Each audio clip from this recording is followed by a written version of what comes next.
Welcome to the show, Glenn. Really happy to have you here today, man. Thank you for inviting me. I'm excited to be here. So, hate speech and incitement to violence are often leveraged as this justification for restriction on speech. But hearing you and a few others over the recent weeks, I would like to also know how you think of those terms and those specific calls to action, and if they have any validity or not in how you approach this issue.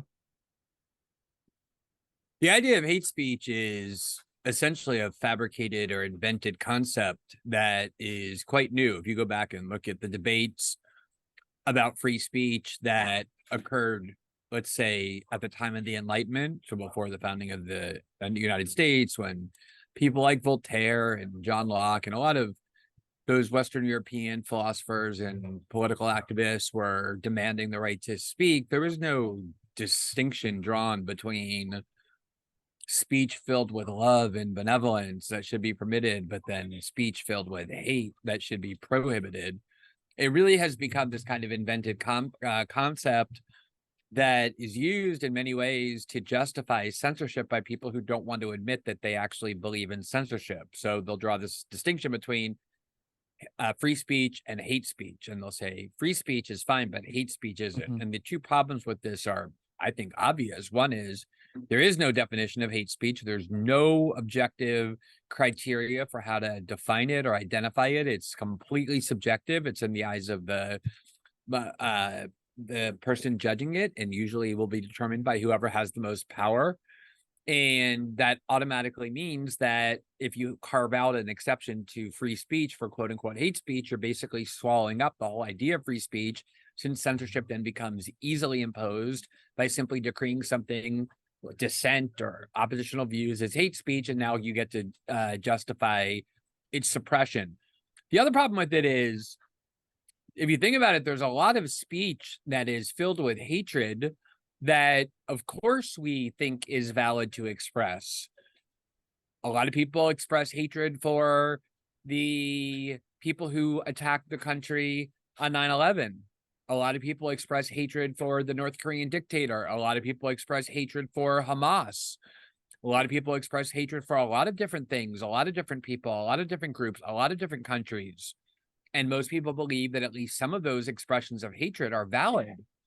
So even if you could identify speech as composed of hatred in some objective way, it still wouldn't be the case that we would want the ability to ban it, since all kinds of speech, the American Republic was founded based on hatred for the British king and his acts of repression. So the idea that somehow we were supposed to ban or exclude from the protections of free speech hateful ideas, I think falls apart upon just the most minimal scrutiny. Hmm. I think it's pretty interesting too because rather popular but simplistic worldview lens breaks down the world into pretty much two categories: the oppressor and the oppressed. And what you mentioned too is that the people who have more of the power or who have the most power in that given dynamic and situation are the ones who are going to suppress that speech. And you see that in this current conflict with Israel and Palestine and the discourse happening across the world, but specifically in the United States. We also saw in the summer 2020.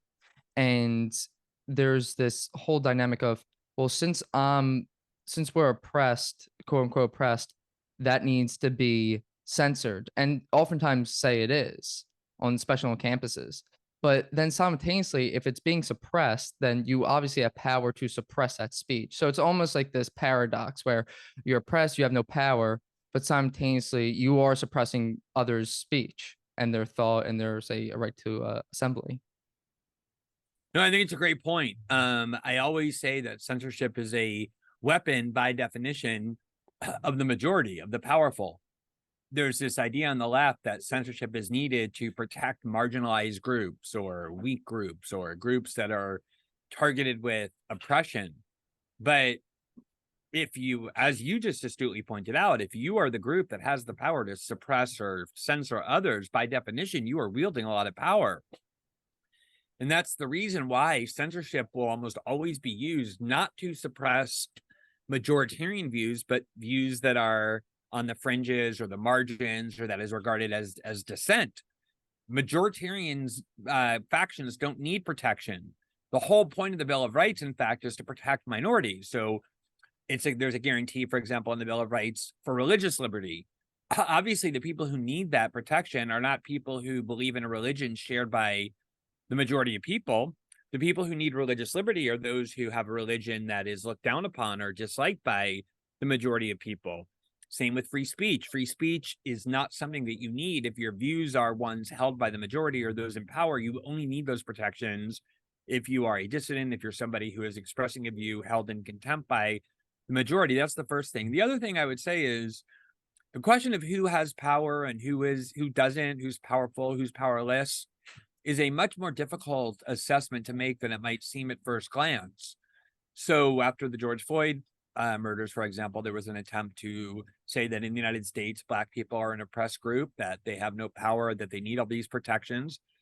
And yet you instantly saw all around the country gigantic protests that erupted in defense of Black people in the United States against the idea of racism. And so you can look at certain data, for example, who has economic power in the United States, and make the case that Black people are the ones who are with the less power. But if you go into, say, universities where there's been an affirmative attempt to ensure an overrepresentation of certain minority groups, but not just that, but that the people in power have certain left-wing views that are designed to protect so-called marginalized groups, then the power might be very different in terms of who wields it and why than it is in the broader society. So I think it's oftentimes it's a shifting dynamic, who the powerful are, who the powerless are. And that's why I don't think it's a very helpful metric to determine anything. We shouldn't be handing out rights based on who's powerless and who's powerful, because that can shift at any moment and often does. Yeah, and rather just take a principled stand on the issue than letting it be situational or how you personally may feel about it. And in that same kind of like vein, you recently had 600 Harvard faculty members sign petition urging Harvard leaders to keep Claudine Gay in her position as the president of that university. I take no issue with that petition alone, but when you juxtapose it with the behavior of these elite universities and their faculty in prior years, it's kind of appalling. Because Harvard kind of, in my opinion, and FIRE, the Foundation for Individual Rights and Expression, Harvard is this censorious regime now masquerading as a bastion for free speech, in essence. And according to that same organization, they FIRE, and you're familiar with them, I'm pretty sure, quite a bit. They conduct these college free speech rankings, and Harvard has consistently finished in the bottom 25th percentile, below other schools out of like 225 schools. And this year's ranking, Harvard was just dead last, placed dead last. And ironically, second to last was UPenn. And one incident that contributed to their abysmal ranking in 2022 was when Harvard disinvited a feminist philosopher, Devin Buckley, from an English department colloquium on campus over her views and her takes on gender and transgender issues as well. And as mentioned, I believe that we're both principled in our beliefs on free speech, but evidently these universities, these faculty leaders are not. I'm curious on what your thoughts are on why these presidents gave the answers that align close to the First Amendment free speech, while their own policies and own universities and maybe past behavior do not so. I think these last 2 months have been among the most difficult and the most depressing from the perspective of someone who is a principled civil libertarian or free speech proponent. Because on the one hand, the answers that these college presidents gave at that congressional hearing were answers that I support. I think they gave the correct answers if you look at it in isolation. And if you actually pull back a little bit from and look at the broader context of what that hearing was about, not just the 2 minutes that ended up being viral that determined everything, but the broader discussion. Before they got to the discussion of whether advocacy of genocide against Jewish students should be deemed to be a violation of the student code, there was an attempt, like there is more broadly, to suggest that most pro-Palestinian phrases or most pro-Palestinian advocacy is implicitly a call to murder Jews. In the same way that a lot of left liberal activists will try to justify the censorship of right-wing speech by claiming that right-wing speech on policing or affirmative action or immigration or LGBT issues, even though they don't go around saying kill all black people, kill all immigrants, kill all trans people, they say implicitly that's really what they want. That's really what they're calling for.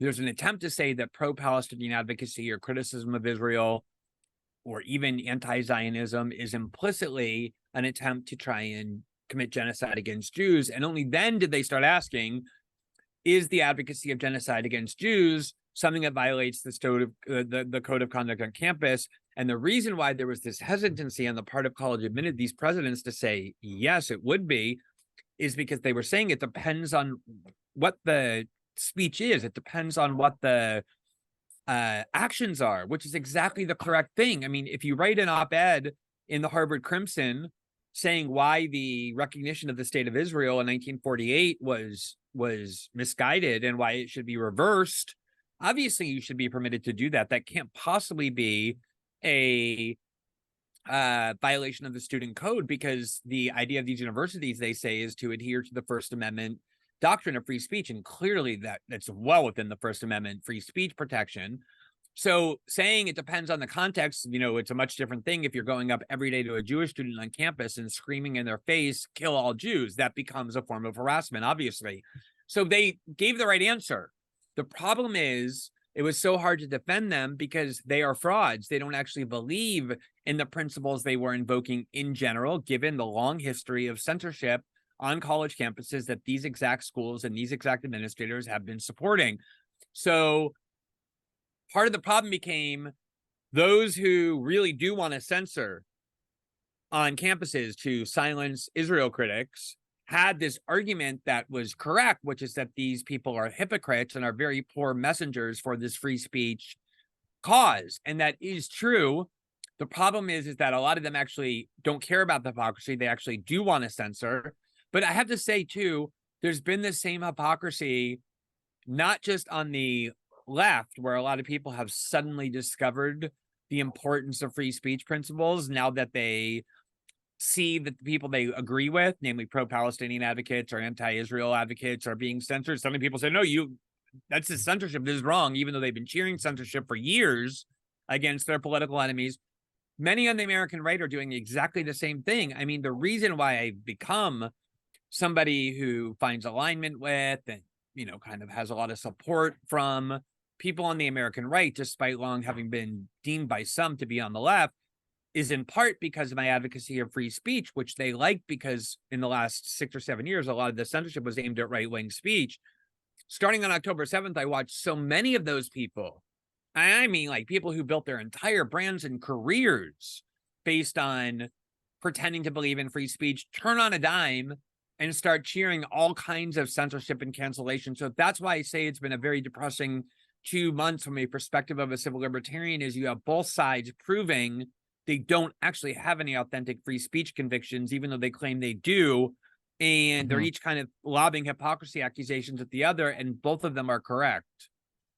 And that reminds me, when I was speaking with Brad Palumbo just a few weeks ago, that it seems as if free speech and this principle stand has become an issue of the politically homeless, that both sides really reject it or embrace it depending on the circumstances.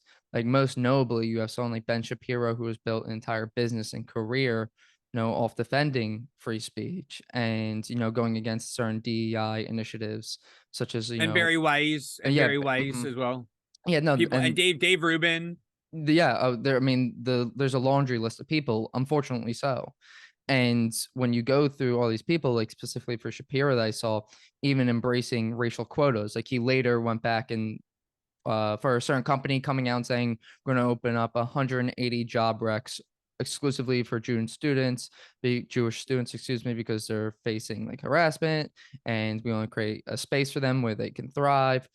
And him saying, "This is great, thank you," or "Love this," I think was the exact name. And then love this. Yeah, and then a few hours later saying, "Well, it should be open to everyone." So as you mentioned, starting off, it is depressing because it's like I thought we were like aligned on this. Like we may not be aligned on everything, but I thought like there was at least some, noble faction people that were aligned on like freedom of speech, even when it wasn't convenient to you. But as you mentioned, like flipping on a dime on when this happens, when this occurs on an issue that you actually support, I guess, the majority view, and then it's the people who you believe are out there saying things that you don't like and you think are this and that. It's like, oh, now we have to like shut their speech down. And that's the depressing Yeah. part. Yeah. And I do think, like, first of all, there have been some notable exceptions. I mean, Hmm. like Tucker Carlson and Yeah. Candace Owens, and I think, like, most importantly, Fire.org, which became very popular among conservatives because they were the only ones defending right-wing speech. The ACLU does very occasionally, but not really so much anymore. And Fire.org has been unflinching Hmm. in doing things like condemning Governor DeSantis for trying to close down a pro-Palestinian group in the University of Florida system, and just in general, kind of waging war on any attempt to erode free speech in the name of protecting Israel, which they should be doing. But it's risky for them to do that because a lot of their donors and a lot of their supporters are Hmm. conservatives. Just like when the ACLU defended the right of Nazis to march through Skokie, Illinois in 1977, a lot of the ACLU's donors, most of them, in fact, were Jewish, and they lost so many donors from having done that that they almost went bankrupt. They became very close to no longer being able to exist, the ACLU did, because of that free speech stance. And I think one of the things important to realize is that we're all human beings, which means we all have the same kind of general DNA and drive. And one of the things that shapes us is that we are tribalistic. We evolved for thousands of years where we needed tribal acceptance. We needed to kind of see the world as our tribe versus them. And everybody who evolved to this point has a component of that in them. So there's a natural tendency to view the world tribalistically. And then I think there's also, people feel very strongly about some issues. People are taught since birth, if you're an American Jew, if you're an American evangelical, to view Israel not just as an important country, but as like the most important country, the thing that God wants you to protect. And these are very strong passions. And we all have that. We all have things that people say where we're like, wait, this is really dangerous. This is really bad. None of us is immune from that tendency, that temptation. But I think our obligation is to make sure that we're fighting against that as much as we can in order to adhere to our principles. And I've always said with free speech that, for me, people who are standing up and defending free speech when it comes time to defend the right of people who agree with them to speak, that's a worthless position. Nothing is Hmm. easier in the world than doing that. The times when it matters, really the only times when it matters, are when the views that you most hate are the ones under attack. And what you do in that situation is the only real determinant for whether or not you have a free speech conviction. Yeah, I think there's actually an excellent, actually MLK quote that goes into this, where he once said that you judge the character of a man not where he stands in times of comfort and convenience. You judge the character of a man where he stands in times of challenge and controversy. And this is a time of challenge and controversy. Controversy, going like I did a brief kind of monologue on why this should be rejected. This notion of restricting speech, and now you have Noble alumni or faculty, excuse me, at like UPenn, Claire Finkelstein specifically coming out and writing an op-ed in the Washington Post saying we have to restrict speech to combat anti-Semitism. And she kind of just dismisses the notion that you fight hate speech with more speech, and we already went over like the whole thing with hate speech. But I believe she received a lot of pushback for that. But even regardless, it's you have to like put yourself you have to imagine yourself kind of in the position of someone on the other person's side. And or even if you're not a political person, this is what I try communicating too. Like if you're not a political person, you're kind of just like what you're going with what your gut tells you. It's like, okay, that's fair.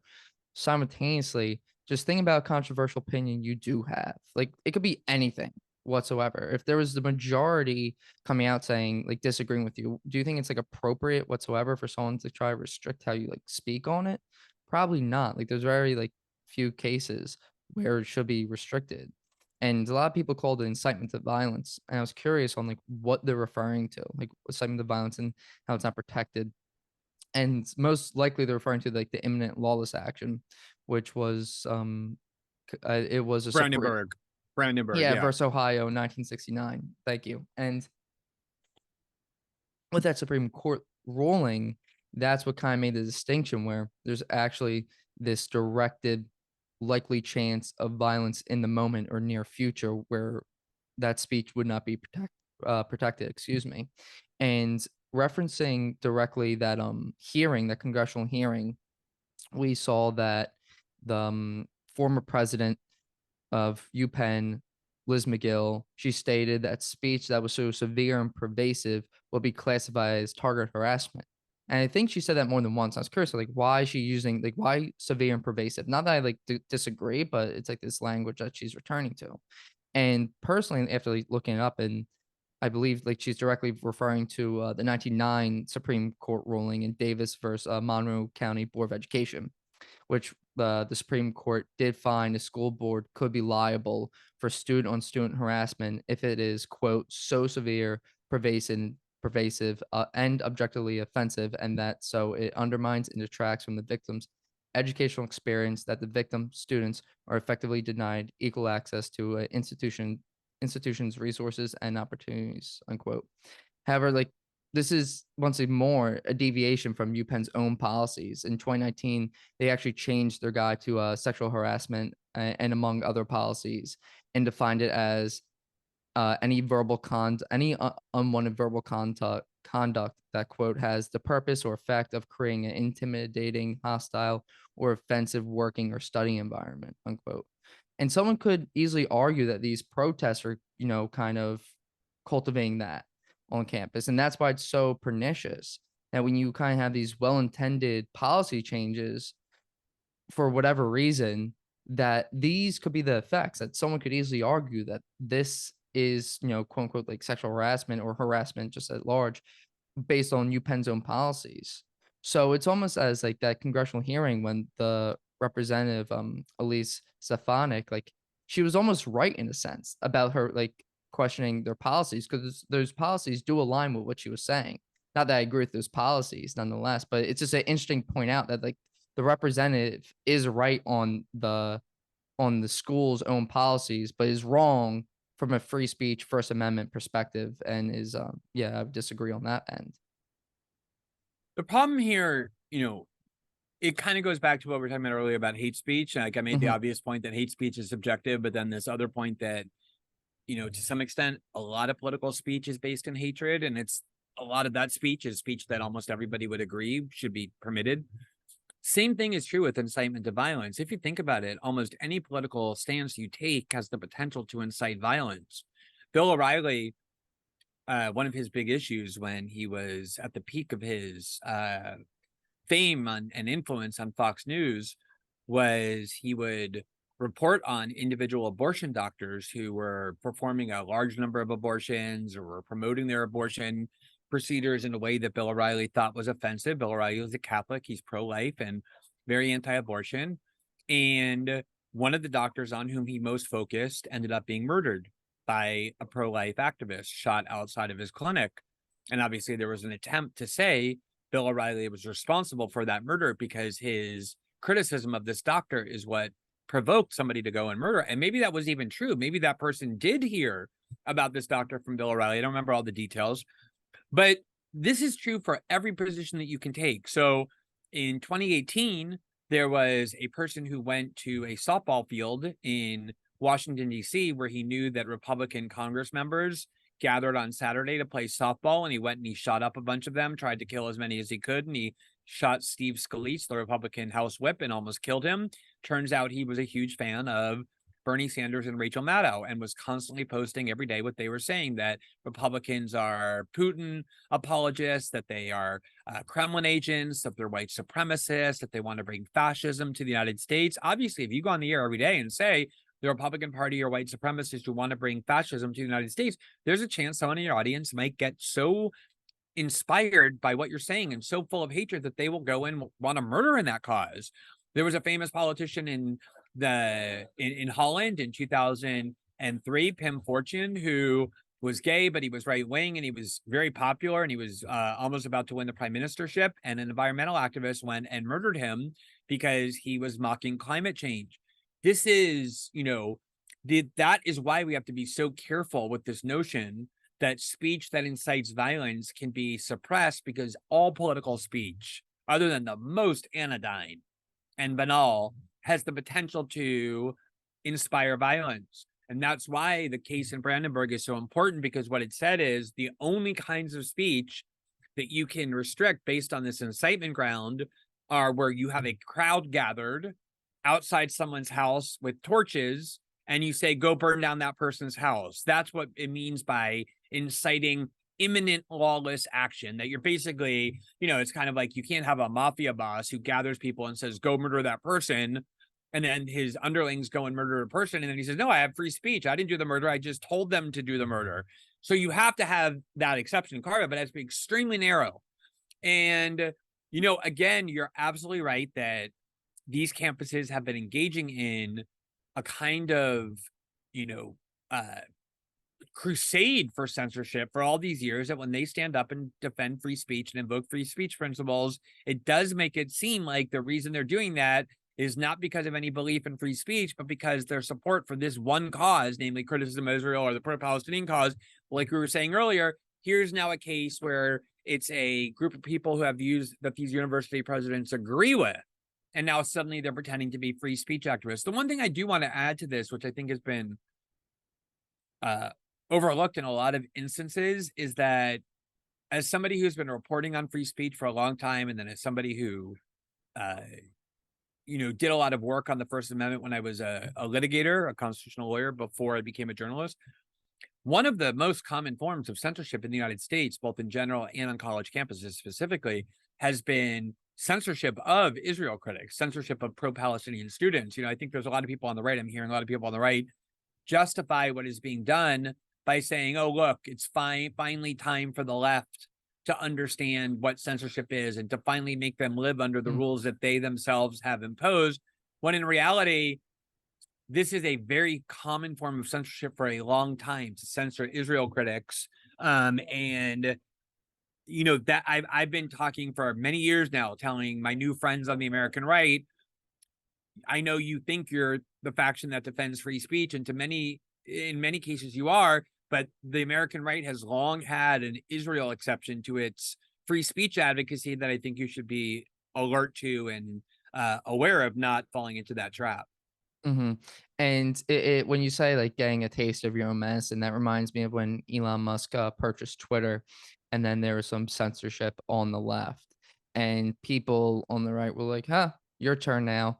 But right there in that very moment, you forgo that principled stance, and you almost justify the actions that were taken against you beforehand by the other side, because it wasn't about the principle, it was about losing and winning, which is so, I think, omnipresent in today's politics, that it's not really about what is best for the person or best for, the principle or this country, society, or the case may be, but rather just a winning and losing, and kind of under the guise of whatever, virtue signal or something else may be, they try to like leverage themselves. So when they're in the minority, like, oh, we're taking a principled stand because that's like the only thing you could justify. That's what you can lean on when you think you're kind of losing. But once you get in the majority, it's like we have the power. I don't care if we like abuse that or not. Like we're the ones who are winning this. And I find that extremely like problematic. Yeah, I mean, I'm not entirely opposed in all cases to a kind of tactic that requires people who are imposing standards on other people to have to force them to live under those standards, even if those standards are unjust. So, Democrats and liberals have been lecturing and condemning people in border towns forever, telling them that they're racist because they're concerned about the number of immigrants arriving in their communities. And so a lot of Republican governors who live in these, who govern these states overrun by newly arrived immigrants, decided to send a lot of them to New York and DC and Chicago. And then, of course, suddenly these Democratic governors and mayors started saying, wait, we're not equipped to handle these number of people. We need to do something at the border. there are times when it can be justified to force people to live under an unjust standard they're imposing on others in order for them to realize that it's unjust and to kind of cause them to start advocating no longer for its maintenance, but its undermining. The problem here is that there are two problems. One is, when I was interviewed by Tucker Carlson on his X show early on as part of this war, maybe a couple of weeks after October 7th, 3 or 4 weeks.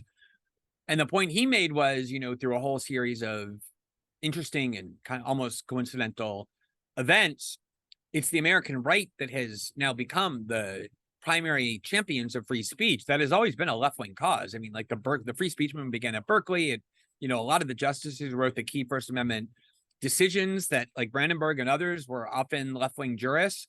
But it is the American right, for all these reasons, that have become the primary opponents of censorship. And what he said was, to watch them turn on a dime this way in order to protect this foreign country, he said he's very concerned that they've lost all credibility in the future to stand up and object, because everybody just watched them cheer censorship the minute it became an issue that they really believed in.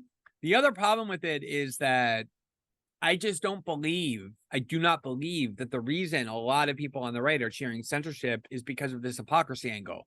Because, like I said, censorship of Israel critics and pro-Palestinian voices has been going on for a long time, well before this kind of left-wing censorship scandal on college campuses even emerged. I think a lot of them genuinely believe in the censorship of Israel critics. They don't want to admit that they believe in censorship, so they're masquerading it as just kind of an attempt to force the left to have a taste of their own medicine. So even if it were justified, I think it's very questionable about whether it's wise. But even if it's wise, I don't believe that's what's going on for a lot of them. Some of them probably feel that way. Like, oh, I'm against censorship, but if we're going to have censorship, the left should have to live under it too.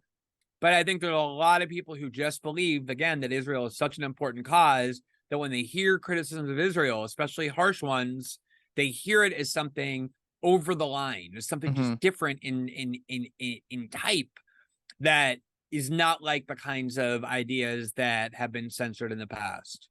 Yeah, and I think that goes into the discerning the criticism between anti-Zionism and anti-Semitism. Like, so oftentimes they could go together for sure, but they're not mutually exclusive. And that the House passing that resolution that kind of binds them together, that makes like problematic for those same reasons. If you just like, you should be able to critique a political system. Like Crystal Ball on Breaking Points makes this point all the time. Like, you should be able to critique a political system without being labeled like a this or that. And this is what the reason I mentioned this, because that's what that resolution and people and proponents of it are effectively doing. They're making it like above the law, that you can't, criticize everything below it, but once you get there, you have to stop. Like, you just can't do it. And we don't even have that in the United States. Like, no one's advocating that, if you criticize the United States, then you should be thrown in jail. Like, it's just odd that this is happening for this foreign state, which a lot of people have close ties to, and I can understand that. But it's like, you wouldn't do that here, would you? And like, no, why would I ever do that? It's like,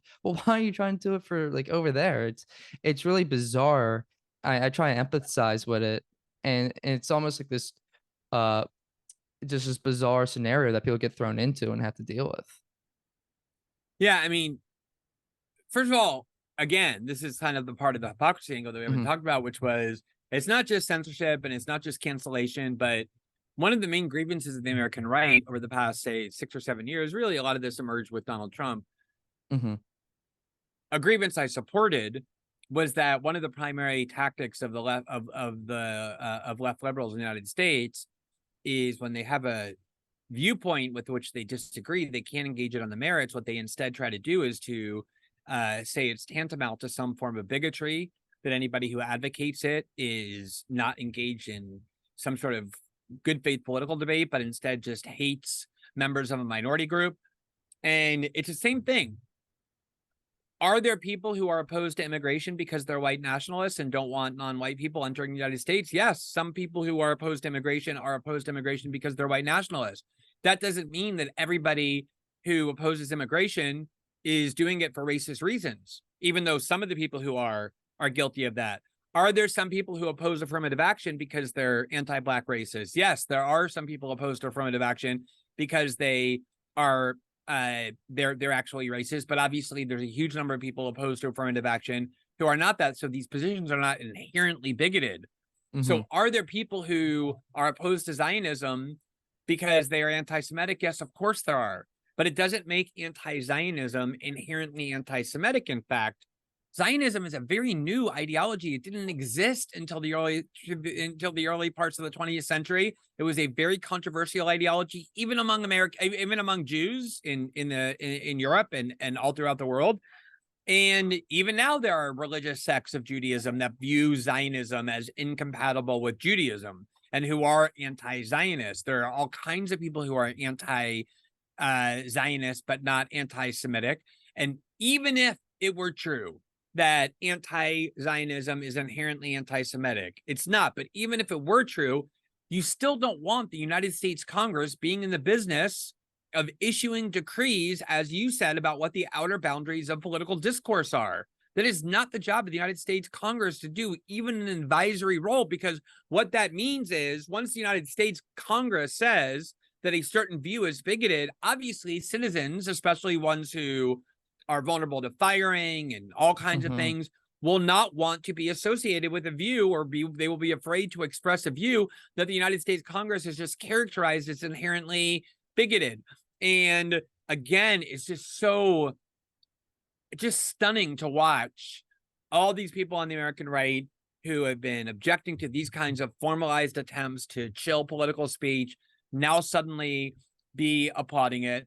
And I think that they are really doing themselves a huge disservice, because the people who are imposing this censorship against Israel critics, it's not the American right. I think there's a lot of people on the American right who think like, oh, I finally I'm in charge of the censorship regime instead of being its victim.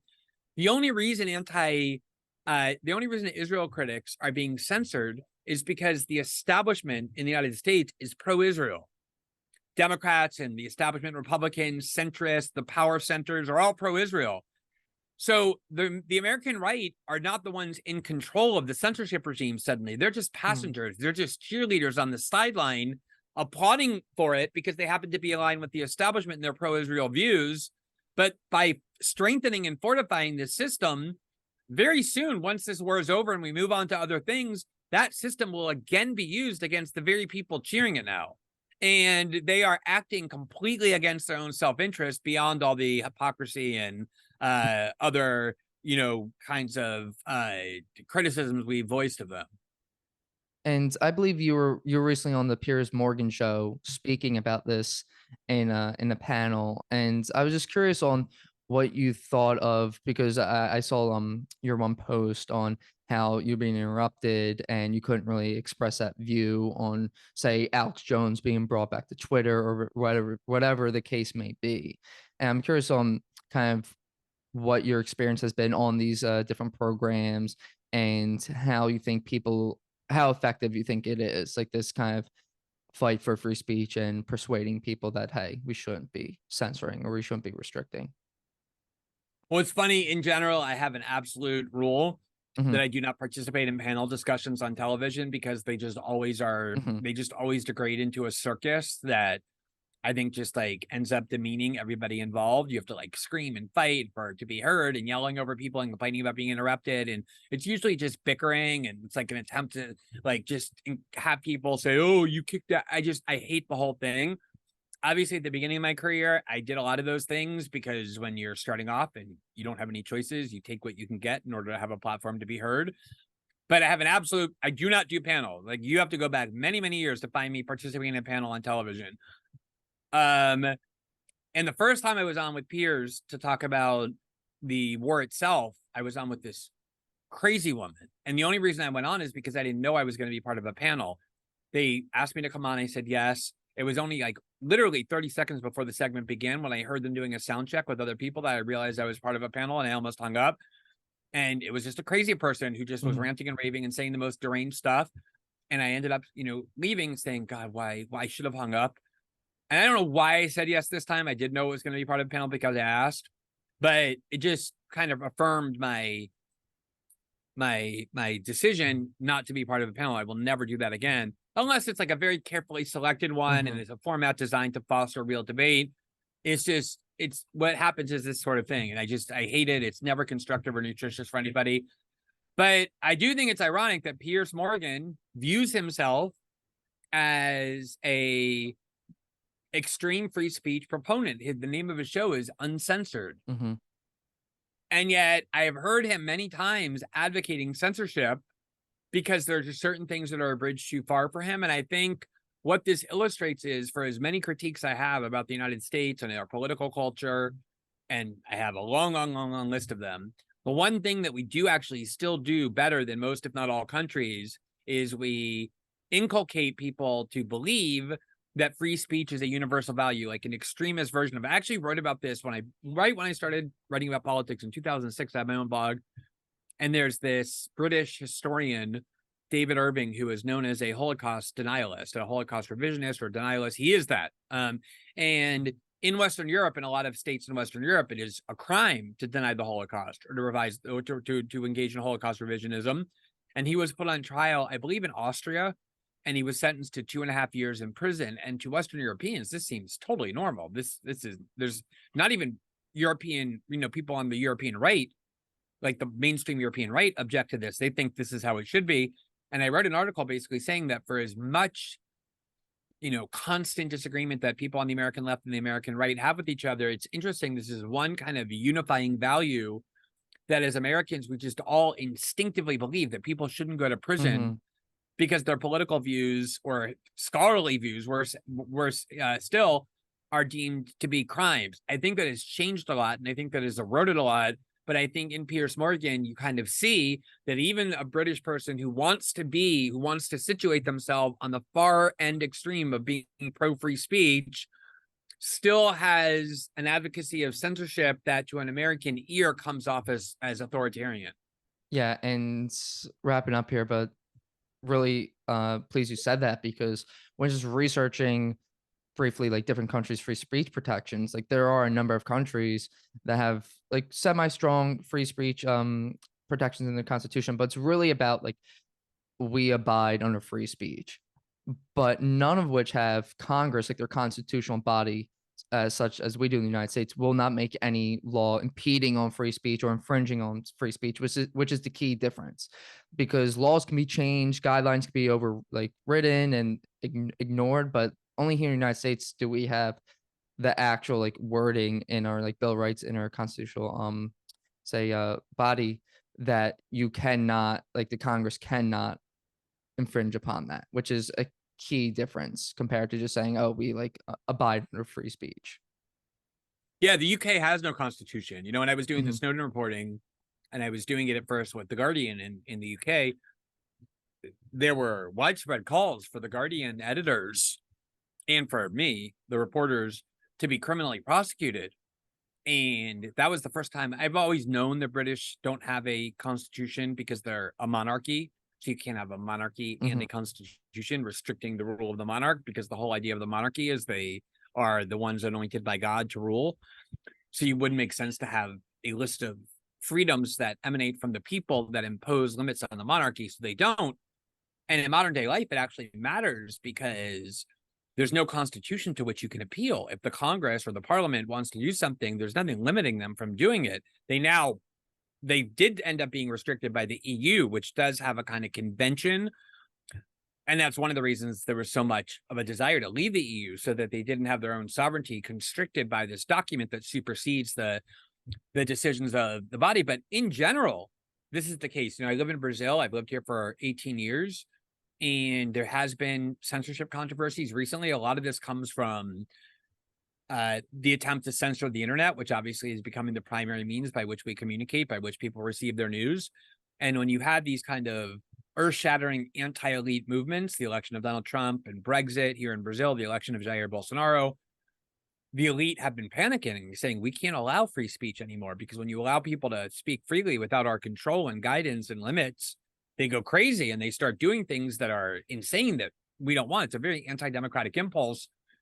And I became one of the leading people in Brazil standing up and saying, this is authoritarian. You can't have this kind of censorship.